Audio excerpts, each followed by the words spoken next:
Madalas ka bang nagkakasingaw? Bakit delikado at komplikado ang sakit na singaw? Ano nga ba ang tinatawag na singaw? Bago tayo magpatuloy sa video na ito, please like, subscribe, and hit the notification bell para updated ka sa mga video kagaya nito. Ang Aphthous stomatitis o mas kilala bilang singaw ay maliit na ulcer na karaniwang nasa dila, labi, gilagid, pisngi o kung minsan naman ay nasa lalamunan. Karamihan sa atin ay nakakaranas ng singaw, mas madalas nga lang sa kababaihan. Ang mga may edad na 55 pataas naman ay bihira na makaranas nito. Ito ang sintomas ng singaw. Paano mo nga ba malalaman kung ikaw ay mayroong singaw? Narito ang ilan sa mga sintomas. Ang itsura nito ay bilog na mayroong puti o madilaw na laman at may nakapaikot na kulay pula na senyales ng pamamaga. Hindi ka makakakain ng maayos dahil sa sakit at lumalalang hapdi dulot ng singaw sa gums. Ang hindi komportableng pagsasalita dahil sa singaw sa dila na minsan ay dahilan ng pagkabulol. Hindi ka makatulog kapag mayroong singaw sa labi o pisngi. Nahihirapan kang lumunok at madalas ang paglalaway. Bakit nagkakaroon ng singaw? Narito ang ilan sa mga simple at posibleng naging dahilan ng pagkakaroon ng singaw. Pagkatusok ng tinik ng isda o matalas na ngipin, pagkagat ng sariling dila o labi, kapag nadali ng brace ng ngipin o mali ang pagkakalagay ng postiso, madiin o marahas na pagsisipilyo, pagkapaso mula sa mainit na inumin o pagkain, pagbabago ng klima at temperatura, matinding stress at sobrang pag-aalala o anxiety at malubhang pagpupuyat, biglang weight loss o pagbaba ng timbang. May nakaka-trigger din sa singaw na mahirap kontrolin at iwasan tulad ng number 1, hormonal changes tuwing may menstrual cycle o kapag may pinagbubuntis. Number 2, pag-inom ng gamot tulad ng non-steroidal anti-inflammatory drugs o NSAIDs. Halimbawa ay aspirin, beta blocker, o gamot na nakapagpapabagal ng heart rate, Nicorandil o gamot sa angina. Number 3, food allergy, depende sa tao. And number 4, ang paggamit ng toothpaste o mouthwash na may chemical additive na sodium lauryl sulfate o SLS. Narito ang iba't ibang klase ng singaw. Ang singaw ay isa sa tinuturing na natural na nangyayari sa katawan ng tao. Minsan, kahit walang gamot, kusang nawawala ito pagkatapos ng 1 o 2 linggo. Kapag ito ay nawala agad, tinatawag ito na simpleng singaw. Kapag ito naman ay hindi naghilom at lumagpas ng 2 linggo, tinuturing itong komplikadong singaw. Bukod sa mga sintomas na nabanggit, maaaring ikategorya ang singaw na komplikado kapag ito ay nasabayan na ng pagbagal ng paggalaw ng katawan, pagkakaroon ng lagnat o trangkaso, pamamaga ng kulani, paghina ng immune system o kakulangan sa vitamin C, problemang dulot ng kakulangan sa nutrisyon tulad ng bitaminang B12, zinc, folic acid o iron, problema sa gastrointestinal o digestive system tulad ng celiac disease at Crohn's disease. Ang celiac disease ay digestive disorder na nararanasan sa maliit na bituka. Ang mga taong may Crohn's disease naman ay nakakaranas ng pamamaga mula bibig hanggang sa may puwet. Ito ay uri ng inflammatory bowel disease. Kapag napabayaan ay maaaring magdulot ng abdominal pain, severe diarrhea, weight loss at malnutrition. Pabalik-balik na singaw na maaaring sintomas ng Human Immunodeficiency Virus o HIV. Bagamat gumagaling agad ang mga simpleng singaw, may ilang mga home remedy para sa singaw upang mapabilis ang paghilom nito. Ito ang ilan sa mga tamang gamot sa singaw.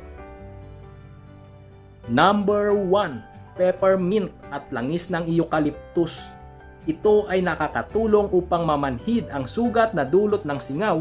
Ang peppermint at langis ng eucalyptus ay may anti-inflammatory properties na tumutulong sa pagpigil ng pamamaga ng anumang sugat sa katawan. Nabibilang narito ang singaw. Maaari ka ring gumamit ng astringent na nakakatulong sa pagsasara ng mga tissue sa paligid ng sugat.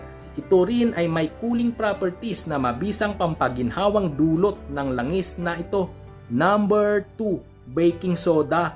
Mabisa rin ang baking soda o sodium carbonate dahil isa itong antibacterial, antimicrobial, antiseptic na pumapatay sa bakterya na sanhi ng singaw. Ito ay mabisang panlaban sa impeksyon sa bibig at nagbubuo rin ng karagdagang proteksyon para hindi na maulit ang singaw. Mayroon din itong anti-inflammatory properties na nagpapahupa sa pamamaga at nagiging rason para mawala ang sakit na hatid ng singaw.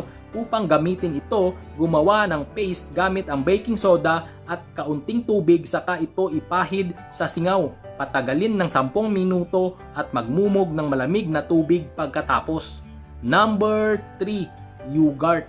Ang yogurt ay isa ring alternatibong lunas na nakakaginhawa ng hapdi ng singaw. Ang bakterya na kasama sa sangkap nito ay galing sa fermentation process ng yogurt. Sila ay nakakatulong na magbalanse ng bakterya sa iyong bibig. Ang pagkakaroon ng singaw ay ang rason kung bakit nakukulangan ng good bacteria ang iyong bibig. Ang mga live cultures na nakikita sa yogurt ay mabisa at pwede rin itong haluan ng pulot o honey para mas maging epektibo ito. Number 4, apple cider. Magmumog ng kaunting apple cider vinegar na pumapatay ng mikrobyong nasa singaw.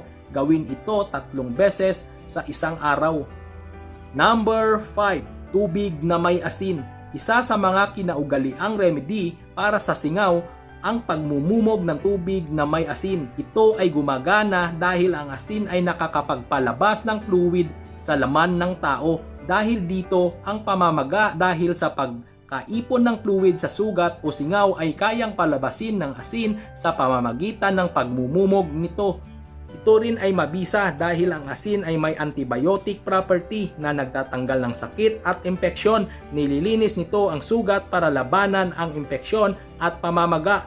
Ihalo ang kalahating kutsarita ng asin sa 1/4 na baso ng tubig at magmumog 3 beses sa isang araw para magamit ito bilang lunas sa singaw. Subukan ang iba't ibang remedyong ito bilang gamot sa singaw kung hindi kinakailangan ng agad-agarang gamot mula sa preskripsyon ng doktor. Laging tandaan na huwag gumamit ng gamot kapag hindi nakahingi ng payo mula sa isang eksperto. Ito ang maaaring gawin at dapat iwasan. Hinay-hinay sa mga pagkaing maaasim o acidic, maaalat at maanghang tulad ng sitsirya. Maaring kumain muna ng mga pagkaing magaan sa tiyan gaya ng lugaw. Gumamit ng toothbrush na may malambot na bristles, dahan-dahang magsipilyo. Gumamit ng mouthwash o toothpaste na walang chemical na sodium lauryl sulfate o SLS. Dalasan ang pag-inom ng maraming tubig at panatilihing maging hydrated. Huwag hawakan ang singaw lalo na kung marumi ang kamay. Subukang ibabad sa singaw o uminom ng chamomile tea upang mapabilis ang paghilom ng singaw. Ang chamomile ay madalas iniinom bago matulog at nagtataglay ng antiseptic chemicals na nakapagpaparelax at nakakatulong sa digestion. Ito ang mga sintomas na kailangan mo nang magpatingin sa doktor. Kapag ang singaw ay pabalik-balik ng mahigit 3 linggo, hindi na makalunok ng maayos sa sobrang sakit. Umalat sa buong bibig ang iyong singaw. Lumaki ang infected area ng singaw. Nilalagnat at namamaga na ang iyong mukha. Kung nananatiling matindi ang pananakit kahit gumamit ka na ng home remedies. Ngayong alam mo na ang mga sintomas at gamot sa singaw, importanteng pakatandaan na huwag ipa-isang bahala ang ating nararamdaman araw-araw. Ang akala nating simpleng singaw kapag hindi nagamot agad ay maaaring magresulta sa ibang komplikadong sakit. Huwag mahiyang magtanong sa doktor o dentista upang maiwasan o maagapan ang pagkakaroon ng problema sa kalusugan. Maging alerto sa mga sintomas na ito nang hindi na lumala pa ang iyong sakit. Ang mga payo ng eksperto ay mapagkatiwalaan higit pa sa paggamot sa sariling paraan. Bantayan ang mga senyales ng singaw para maagapan agad ang iba't ibang uri panang sakit. Hanggang dito na lang po ang ating video, kanono. Leave the comment down below at isa-isahin kong babasahin ang inyong mga komento.